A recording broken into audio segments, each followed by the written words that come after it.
আসসালামু আলাইকুম প্রিয় দর্শক, আপনারা দেখছেন বিষয় বার্তা, ইতিহাসের পাতা থেকে তুলে আনা সত্য কাহিনী। পূর্বের পর্বে আমরা দেখেছি কিভাবে সুলতান মুহাম্মদ আল ফাতি কনস্টান্টিনোপল বিজয়ের জন্য প্রস্তুতি নিচ্ছিলেন, বিশাল কামান, শক্তিশালী বাহিনী আর অবরোধ কৌশল নিয়ে।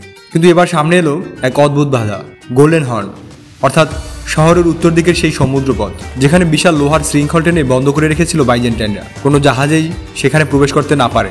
তখনই আল ফাতিহের মাথায় আসে এমন এক কৌশল যা ইতিহাসে আজও অলৌকিক সামরিক কৌশল হিসেবে পরিচিত। তিনি সিদ্ধান্ত নিলেন জাহাজগুলোকে সমুদ্র নয়, পাহাড় পেরিয়ে নিয়ে যাওয়া হবে। হ্যাঁ, ঠিকই শুনেছেন, রাতের অন্ধকারে সৈন্যরা কাঠের তক্তা ও তেল মাখানো রাস্তা তৈরি করলো পাহাড়ের উপর দিয়ে। তারপর শত শত সৈন্যের সহযোগিতায় দীর্ঘ সারিতে টেনে নিয়ে গেলেন অটোমান নৌকা ও যুদ্ধ জাহাজগুলোকে। পাহাড়ের উপর দিয়ে বসফরাসের দিক থেকে সরাসরি গোল্ডেন হর্নের ভেতরে নামিয়ে দিলেন। ভোরে যখন বাইজেন্টাইনরা জেগে দেখলো যেখানে তাদের শৃঙ্খল ছিল নিরাপত্তার প্রতীক, সেখানেই দাঁড়িয়ে আছে শত্রু যুদ্ধ জাহাজ। পুরো শহরে স্তব্ধ। এই একটি কৌশলেই যুদ্ধের মোড় ঘুরে গেল চিরতরে।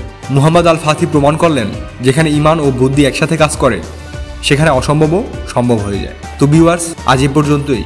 ভিডিওটি ভালো লাগলে লাইক দিন, বন্ধুদের কাছে শেয়ার করুন এবং চ্যানেলটি সাবস্ক্রাইব করে পাশে থাকা বেল আইকনটি অন করে রাখুন। দেখা হবে পরবর্তী ভিডিওতে। ততক্ষণ পর্যন্ত ভালো থাকুন, সুস্থ থাকুন। আল্লাহ হাফেজ।